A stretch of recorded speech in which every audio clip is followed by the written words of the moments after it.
Siç raportoi Associated Press, operacioni mbetet i errët. Organizatat e drejtave të njerëzit frikson se kjo është një përpjekje e Izraelit për të shtyrë palestinezët jashtë Gazës në mpetkun e koordinimit humanitar. Që nga fillimi i luftës, rreth 40.000 persone janë larguar nga Gaza në këtë skem, sipas Associated Press.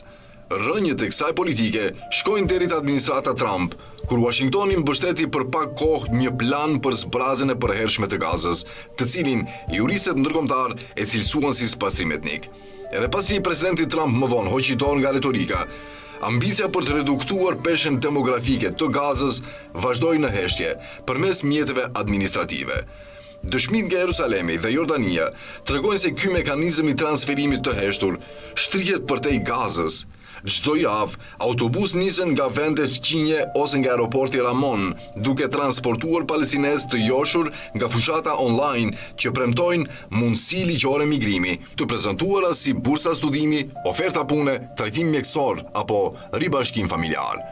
Banorët flasin për një rrjet ndërmjetësish me lidhje me entitete ndërkombëtare dhe zyra private si Al Majd, që besohet se ka lidhje në Jerusalem dhe vendet të perëndimit.